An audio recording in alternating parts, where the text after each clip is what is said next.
Can there be a North American century? To learn what contributors from the U.S., Mexico, and Canada think, read The Catalyst, a journal of ideas from the Bush Institute. The spring edition features legislators, policymakers, and leading writers, including Mark McKinnon, Michael McCall, and Beto O'Rourke. Texas talking, what was that you said? Texas talking, gonna hoop upside your head. Texas talking, tell me who can you trust when Texas got all and Texas got love. Texas talking. Hi, this is Lyle Levitt, singer and songwriter, welcoming you all to the TribCast and wishing Texas Tribune co-founder and my friend Evan Smith a happy 50th birthday. Happy birthday, Evan. And now here's your host, Emily Ramshaw. Thank you, Mr. Lovett. Mr. Lovett, good, exactly. That's good one. This is Emily Ramshaw here with the TribCast for the 4th week of April. I'm joined by CEO and birthday boy-in-chief, Evan Smith. I wanted a Jesus shot for my birthday. And all I got was aging the CEO. Starbucks coffee. Aging CEO, right? Yes, very quickly aging. Executive editor Ross Ramsey. Howdy. And reporter Patrick Svitek. Hello. I wish that people not on Facebook Live could see these two. Dressed exactly the same. These three, all Well, I'm all not three. wearing khakis. I have Yes. a tie on. Let's please Evan's pan wearing the socks. camera so we can Except- see. Yep. It's a Svitek differentiator. looks like Ross's mini-me. Well, for you, Except because he's Except taller, he's he's like bigger, Ross's you know. maxi-me. Duck down That's a little exactly bit. right. Yeah. for you TribCast listeners, this is gone off the the rails quick. yes, Big this is the TribCast inaugural fashion report. TribCast that we have streamed live via Facebook video. So about halfway or 3/4 of the way through, we're going to be taking some questions and topics from our virtual audience. But we're going to start by talking about how royally screwed Ted Cruz got last night in New York. Patrick, you want to fill us in? Sure. So New York held its primary last night. There were 95 delegates up for grabs. And as of this morning, it looks like Ted Cruz, not only did he come in third place, a distant third to frontrunner Donald Trump, but it looks like he's on track not to collect a single delegate there. Again, this was Donald Trump's home state. He was obviously expected to win it. But, you know, Cruz and his campaign knew that they needed to show, I believe, some signs of life in a state like New York, especially with more Northeast states voting a week from now. It was almost a forfeit, though. In some ways, they did campaign It's not there. a forfeit. He actually tried. Yeah, they didn't write off the state entirely. They kind wanted of some pulled back delegates, a little right? bit in the What's final the days. point of eating matzah if you're not going to get a delegate? Matzah tastes like shit. What is the Yeah. point of File the eating election matzah? protest like that. I ate Seriously. matzah, I get a mean, delegate. If only On he had Passover forfeited, he week. wouldn't have had to eat all that horrible stuff. But he didn't forfeit. It's not that bad when you cover it with chocolate and coconut. Look, the irony of this whole thing, if you go back several months, is it turns out that Ted Cruz's New York value was 0 delegates. Exactly. Right? That was the yeah. value of his effort in New Oh, York. Evan's been thinking up that line since last Man, night. I've been saving and tossing and turning, waiting to use it on the trip. But they had hoped that part of their strategy was to kind of micro-target some districts. Some of these districts in such a blue state like New York, you have some congressional districts with such a low number of Republicans that if you're a presidential candidate, a Republican presidential candidate, you can go in there and you can woo them, and hopefully there's such a low number that you can ultimately win them over because they get 3 delegates at the district level, just like districts that have all these Republican voters. And even in at least one of those districts that they were targeting, Trump ended up sweeping all 3. So, But of course, the irony is John Kasich won sure, Manhattan, and he got a handful which is of... where Donald Trump lives. He got either Right. 3 or 6 delegates. They're still, fooling with The the number numbers, that but- I saw today was of the total of 95, Trump got 90, and Kasich got 5. I think Kasich got a couple down where Trump lives. Truly embarrassing somewhat. Trump's not going to care about this. Yeah, the escalator will stop once in The a while. people who knew Trump the best, the people who live right around Trump's in his neighborhood in Manhattan. But then I think Kasich got a couple like around Syracuse or something like that, right? as of last night, Kasich actually beat Trump in one congressional district. Yeah, I think it in was. the popular I think vote, it may have yeah. been the one in Manhattan. Well, I mean, Trump didn't really seem to give a damn. I mean, last night he was basically saying it's over now, based Right, on but these didn't you, delegates. didn't you lie? I mean, I totally buy this whole idea that now this is like the on the leash Trump. It was the most efficient What, short and speech. sweet. He referred to Ted Cruz as Senator Yeah. Cruz, Yep. not Lion Ted. There was none of that. I mean, except for one dig at the media, which he claimed falsely doesn't want to tell the story of his campaign Right. accurately. That was course, pretty quick. as Like always. within the But first 30 seconds, it was like the muscle media. memory, and then he went, "Oh no, I'm on Paul Manafort's leash. I have to actually Meanwhile- behave myself." Right. Meanwhile, Right. Ted Then the Cruz drugs seemed kicked in. to compare himself to Bernie Sanders in his concession speech. He yeah. basically said, Messed messed up his hair. And Bernie Sanders and I are the both outsiders. ate matzah this week, right? Yeah, right. He said, Bernie Sanders and I are both the outsiders. I mean, does Cruz count as an outsider in this race? A lot of people will probably say. Totally. in New York, he does. Well, in New York. Exactly. You couldn't get more outside. Exactly. Yeah. But he's now effectively the establishment No, guy. Ted Cruz is an outsider. Ted Cruz has always been an outsider. The shock has been that Ted Cruz has become the establishment guy, but Ted Cruz was an outsider before he was an insider. But I don't think Right? Donald Trump counts as an insider. Well, no, but he counts as, it's just how outside are you? Trump and Cruz are fighting for, if you're the establishment candidate among those two, you're just the closest moon. You're still way out there. I mean, this has been Cruz's central dilemma as far as his identity in this race goes ever since Trump rose last summer, which is, how to claim that outsider mantle with someone like Trump in the race. And we've seen so many different methods and so many different rhetorical strategies from Cruz to try to reclaim that mantle or try to refashion it to favor him, not Trump.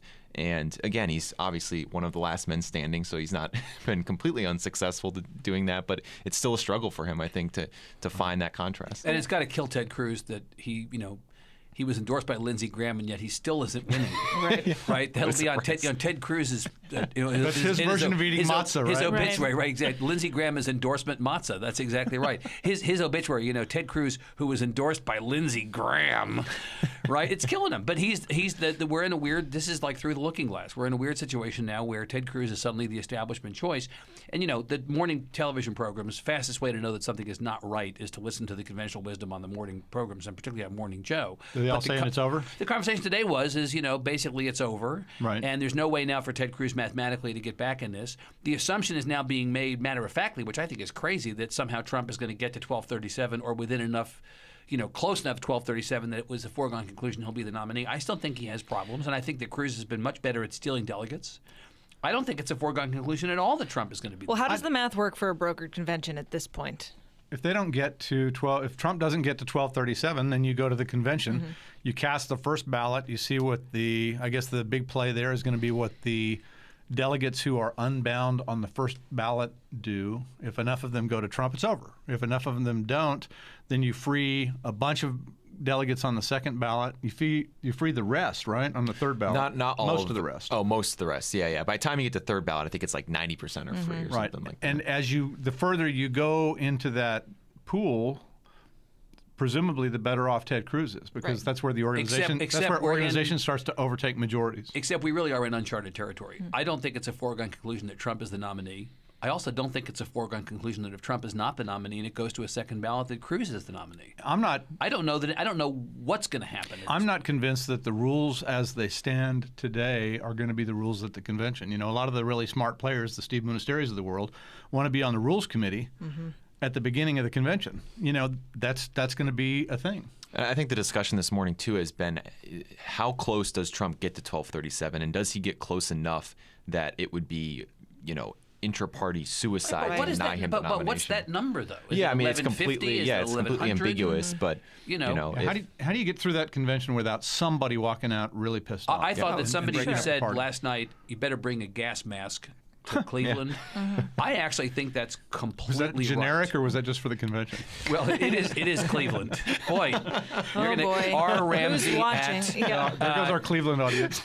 all Ohio. But I Cleveland, think Texas, there's something not that, legit. There's something legitimate to the idea that no matter the outcome of this, the likelihood that we're looking at kumbaya as opposed to police having to drag away, people fighting. Right, I actually think Trump's the argument is going to be latter they're trying to is steal it from me. completely possible. Absolutely. And the kind of people who are apt to be agitated by an outcome that they don't consider to be fair. Right.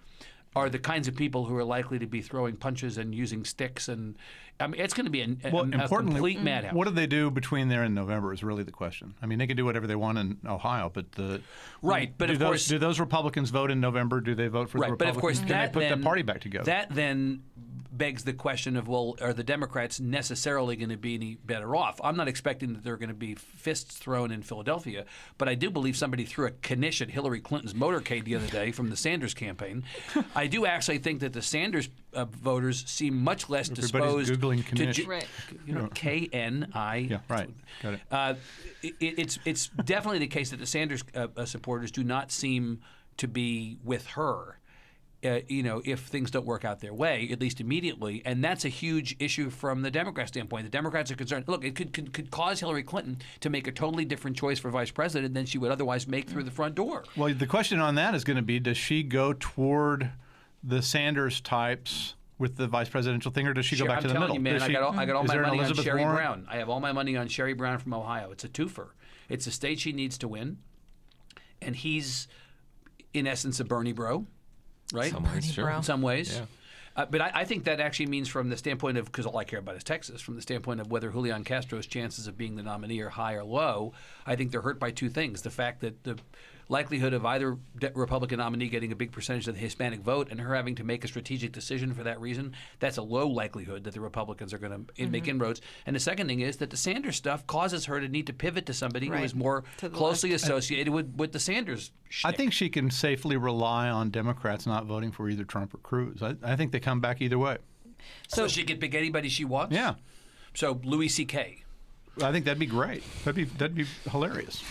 So what is Cruz's then strategy from here on out? If the delegate number looks like it is, where does he have a shot? Which states does he actually have a legitimate shot in the near future? In the short term, the next contests are a week from now, next Tuesday, and it's, I believe, 5, again, northeastern states. Of those 5, he seems to be focusing on Pennsylvania, Connecticut, Delaware, Rhode Island, Maryland. Yeah, he seems to be focusing on 2 of them in specific, Maryland and Pennsylvania. His first post-New York primary event was this morning in Hershey, Pennsylvania, and he's already dispatching surrogates there. The Cruz campaign is also looking forward to, I think it's the first week of May when Indiana holds its primary. I think they view it, at least if you zoom out a little bit, they view it a lot like Wisconsin, which is a state they did very well in. It's a very organizable state. I think they view it as a state where they have some time to really ramp up organizationally, and they're going to be courting the governor there, who is a respected figure in conservative circles. And again, that would draw some parallels with Wisconsin. This guy was anti-discrimination ordinance before anti-discrimination ordinance was cool, right? If you're talking about Mike Pence's state, that's a Ted Cruz deal right there. Well, and I think they're in enough trouble in the Northeast that they just that's the landmass they're swimming toward. Let's get us out of the Northeast and get us back in the middle of America. You remember the old James Carville line? I'm going to paraphrase it because I can't remember exactly. That Pennsylvania is Pittsburgh and Philadelphia separated by Alabama. There is room in Pennsylvania for a Ted Cruz style candidate to find. Yeah. It's like Mike McCall's congressional district. What is Mike McCall's congressional district? It's Austin and Houston separated by Alabama, basically. Right. There is room. Sorry, Brenham. Well, it's true. I mean, politically, it's true. There's room in Pennsylvania for Ted Cruz votes, but I don't know what the delegate. I heard something today that somehow there's a lot of unbound delegates in that state, right? Yeah. So the way delegates, I have to brush up on this, but the way delegates are awarded in Pennsylvania is on a basis that it looks like would favor Ted Cruz's organization. I think there's been some chatter. You could, for example, come in 3rd in Pennsylvania in the kind of the beauty contest, the popular vote, and still collect a lot of delegates. The lower likelihood is that in the other states, Connecticut, Maryland, Delaware, Lincoln Chafee's Rhode Island. I don't think Ted Cruz is going to be feeling the chafe very much next Tuesday. But I do actually. But I do. Well, the wrong kind. It'd be south rather than north chafing. I do actually think though that Indiana. I think I need to change topics really fast. Indiana is actually moderate. It's a great state for Cruz. Yeah. And also something that was notable this morning. We were hearing Ted Cruz for the first time acknowledge what has been the reality for a while, but he is explicitly saying after his defeat in New York, we are headed to a contested convention. Ever since early to mid-March, he and his campaign were at least publicly holding out hope that they could get to 1237 before Cleveland. They knew it was a steep climb, but that was their public position. And as we hinted at earlier, he's now, by most accounts, mathematically eliminated. But Trump said specifically last night, Ted Cruz what else is he going to say? Everything Ted Cruz says now, even if it's right, is some version of, I'm not dead yet. Yeah, exactly. All right, well, I want to pivot to the latest dumpster fire in state politics. It's a gas pump fire, actually. Yes. It's hard out there for a pump. Can we make guesses first? Which one is it? Right, exactly. Which dumpster? Yeah. Yes, let's talk about gas pumps, actually. Terry Langford on our staff had a story this week about Sid Miller and some new stickers that appear on gas pumps to the tune of... the Ag Department has among its responsibilities the printing of and the all the weights and distribution- measure stuff. Right, weights and measures. And so it's the printing of and the distribution of the stickers that show that a gas pump is an approved pump. It's not going to, Right. So, bilk I had an incident once in Dallas years and years ago where I put 15 gallons of gas in an 11-gallon tank. Obviously, Weights and Measures hadn't been around for a while. Right, Hadn't checked the pump. Or you had just hit that automatic But pump you the know what gas I'm thing saying. and then gone to the bathroom. That's and 4 what gallons they're trying to were make on sure the- of. You buy 11 gallons, you the get 11 pavement. gallons. I'm Right. entirely sure what happened. You were buying Cheetos or something in the gas and sip, and that's what happened. Sounds like Evan was there. I was. I can It was a long time ago. Evan was Jason there. blaring that anecdote. So the issue is that there were something like less than 1,000 of the stickers that predated Miller's arrival in the ag department available. Right? There was some number. Kind of true. Right. But basically, they made a decision to reprint the stickers. Well, they reprinted the first version, and they reprinted the old stickers with Sid Miller's name on them. And they now made his have- name big. No, not yet. Just like Todd Staples stickers. No, where Todd Staples' Hold name on, on the hold on. stickers Just give, was give small. Ross a second. They He's going to get there. reprinted stickers just like Todd Staples stickers. Right. And they apparently have run through those enough that they've redesigned the sticker, and now Miller's name is bigger. So we're saying a version But of the same thing. the idea that You're Staples exactly didn't right. You leave them normally enough are. stock is not right. Right. So Staples left plenty of stock, and they went through the Staples stickers. Then they went through the initial cut at the Miller stickers. Right.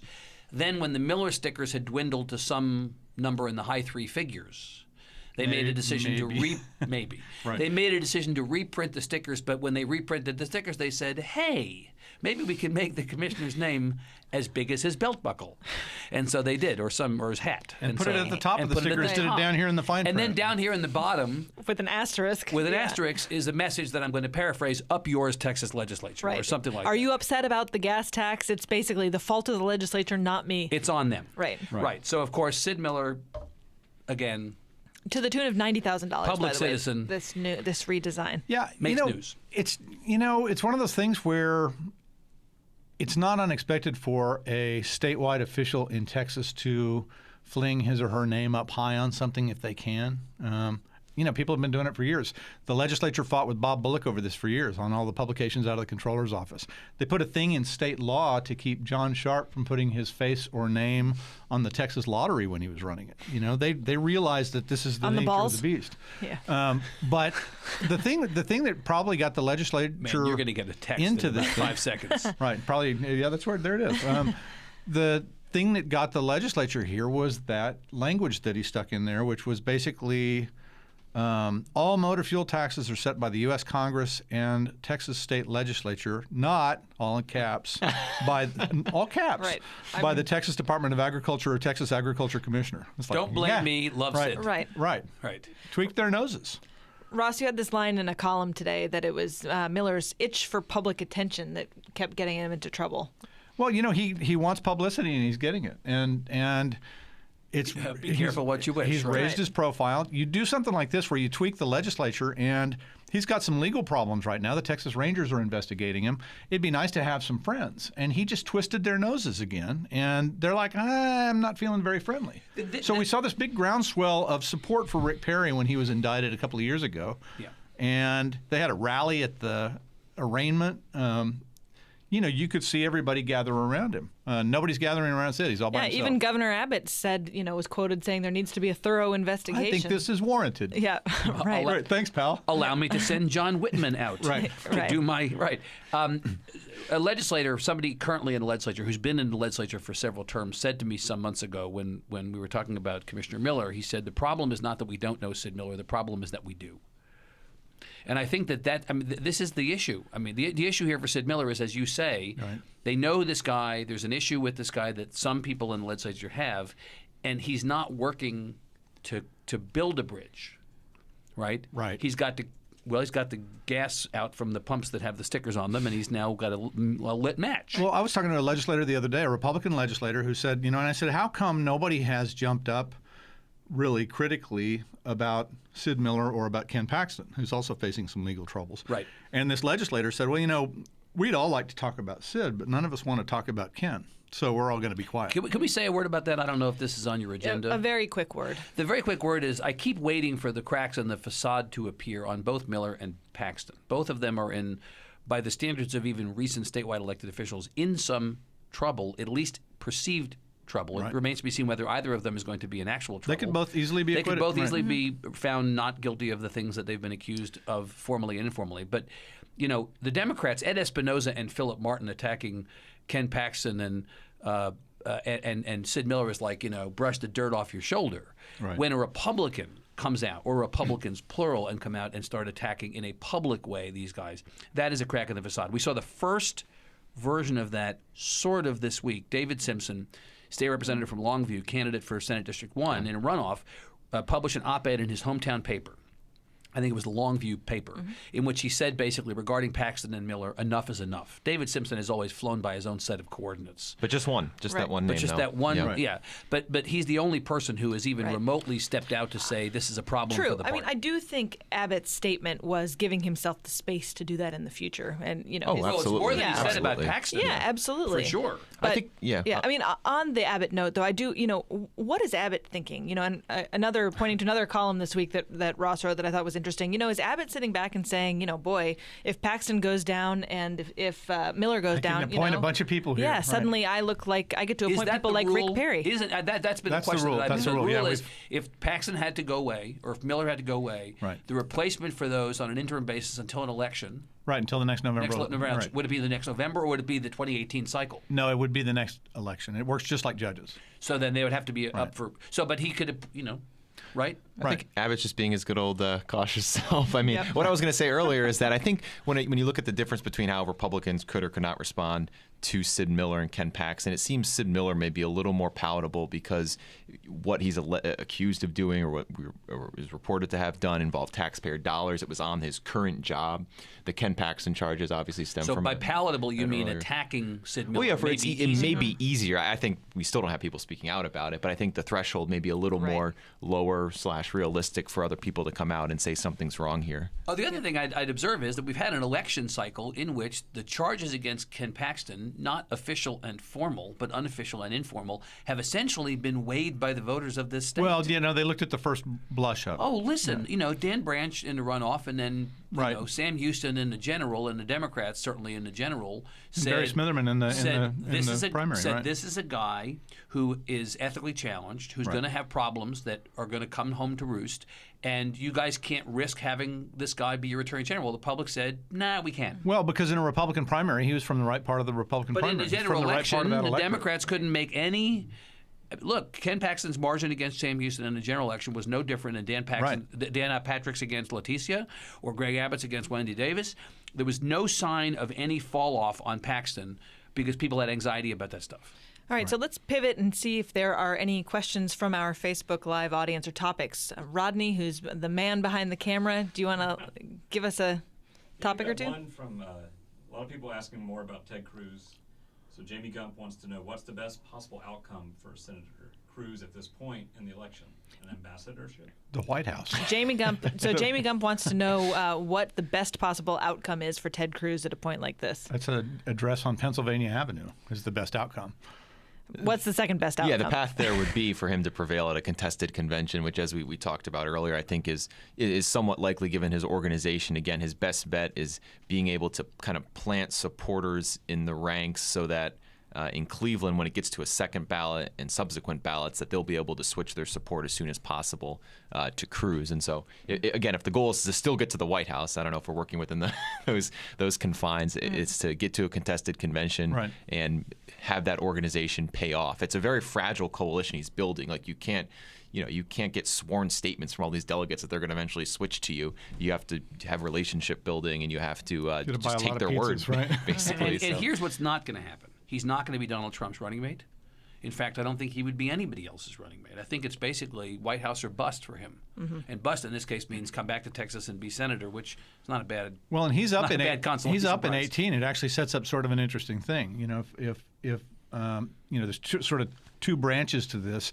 If he does well enough to get a place in the next administration, either at the top or someplace in it, Greg Abbott's going to be appointing a U.S. senator, and we're going to have a special election like we did when Lloyd Bentsen moved up. What's the chance of that? Well, I don't know. When you get there, what do you need to do, and which part of the constituency do you need to nominate answer? my next attorney general, Lion Ted. I don't think that's going to happen. If he goes back, he's up for re-election in 2018. is he weakened enough to attract any opponents, either No. in the Texas Republican Unlikely. Party? Yeah, right. I mean, anything he's bolstered his reputation. Yeah. I swear to God, he comes back to Texas in better shape here. Does he want another term in the Senate, or does he want to do something else? What is the something? I think don't he know. already indicated he wants to do something else, and that is be president. Right. Maybe All right. Trump puts him on the Supreme Court. Any others from the peanut gallery? Yeah, two more. Comment.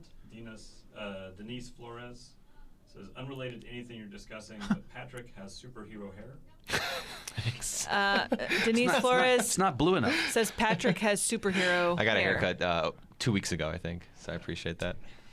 All right. Okay, and a little more. I thought you meant Dan Patrick. The thing is about the TribCast audience, Patrick Svitek is kind of like the Ryan Gosling of our audience, Let's right? not go My that God. far. I think we can make him redder. This He's is working. matinee idol of the wonks. Patrick, Evan is trying to sunburn ensure speaking. that you never work anywhere else again. Right. All right, a more serious one. Let's see. Nina Wright says, Sid Miller keeps showing up in my Facebook feed, and I don't know why. Can you explain that? Nina wants to know why Sid Miller keeps ending up in her Facebook feed. Well, there is actually a lot of Sid Miller himself in people's Facebook feeds. He has really incredible Facebook posts, He's really including. keeping it 100 on Facebook. Isn't Yeah, he? I mean, every morning I wake up and I have a new, scene, bucolic scene with a horse galloping across. He has so Or- many daily installments. There's a joke of the day. There's Yeah. a Texas Right. history moment of the day. Like, There's a he really- he's purchased there's a blow up Muslims image he's of the purchased day. a lot of time on Facebook, and he's purchased a lot of social media. And in his campaign finance forums, he's still spending a significant amount of money keeping his presence up. Apparently, this Facebook thing is not going anywhere. Right. Any others? All right. Well, one topic I just wanted to get back to quickly is I would like to see if Ross will predict No. your favorites. So if Cardinals in 4. yeah, right. So if we lose a Paxton or if we lose a Miller, are there any? Where's my Paxton? Yeah, right. Left it in my other pants. Who's on the short list? Who might Abbott consider? The Paxton list is better formed because it's a more important job. The AG. It's also where Greg Abbott came from. He's the longest-serving AG in state history. The names that keep coming back up are 2 Supreme Court justices, Eva Guzman and Don Willett. Dark horse bets are Daniel Hodge, who was first assistant there under Abbott and is now his chief of staff. I've heard Chip Roy's name mentioned, who was first assistant until recently to Ken Paxton. So Now he's over with the Cruz pack. the one that at a glance does the most Boy, that for. would be I'm sorry. That would be an FU to Paxton. I don't think it matters if Paxton goes out discredited. That It would still be an FU to Right, take the Paxton. FU train, right? Right. But I don't know. Exactly. Apparently, there is such a train according to New York values, Would right? you put somebody who'd been in Paxton's administration though back? I mean, if Paxton leaves discredited. It depends. I mean, Chip Roy's been flushed out of there, and Or probably flushed himself out of there. Well, lost that association, I think, Right. in the process. If you look at it just first blush at Abbott's politics, it's hard to argue against Guzman. Put first Hispanic female in that job. would be and the she- first she goes on the female ballot. attorney general of Texas in history. Am I remembering? Right. And also Latina. Right. Which, from the standpoint of the Republican Party wanting to be and to present itself as the party of diversity, you can understand the Right. optics of that are positive. Leaving aside the question of her worthiness, for all we know, she's quite worthy for the job. I don't actually. I'm sort of I don't have a point of view about her worthiness. I do have a point of view about the politics of it, which are quite positive. That's what I'm saying. from At the- yeah. first blush, she looks like a slam dunk, but there's always other considerations. How about and there Ag could be Commissioner? other, and frankly, there could be other people. It's he has a particular idea about how that ought to run. I mean, he was the attorney Here's general. a AG dark, here's out a of dark AG's horse. office. Here's a dark horse candidate. You want to hear a dark horse candidate? Ted Cruz. Ted Yeah. Cruz. Well, you know That what? is- you're right. That is a dark Being horse. Attorney General. Exactly right. Hold it. Being Attorney General of Texas is probably a better job for Ted Cruz than being Mitch McConnell's spittoon. You return to the Senate after losing the presidential nomination, and you got to work with these jagoffs. Are you kidding me? I mean, from Ted Cruz's standpoint, Wouldn't be a bad place the to hang clinical his term. hat until 2020. right? Yeah. Don't you think? I think that's all the time we have. If you have questions or comments, you can email them to tribcast@texastribune.org. You can also sign up for TribCast alerts at texastribune.org/tribcast. Thanks to The Catalyst, a journal of ideas from the Bush Institute, for its support of the TribCast, and to Shiny Ribs for our music. And on behalf of Evan, Patrick, Ross, Todd, Rodney, our man on video, and I think I ran out of people. And your own self. And TribFest tickets are on sale. Oh, and TribFest tickets are on sale. Thanks so much for listening. Texas talking. Texas talking. Texas talking. Talk about Texas talking, baby. Texas talking. Texas talking, baby. Texas talking. Don't let me see you cry. Evan and the pop culture references at 50. I got to stay relevant, man.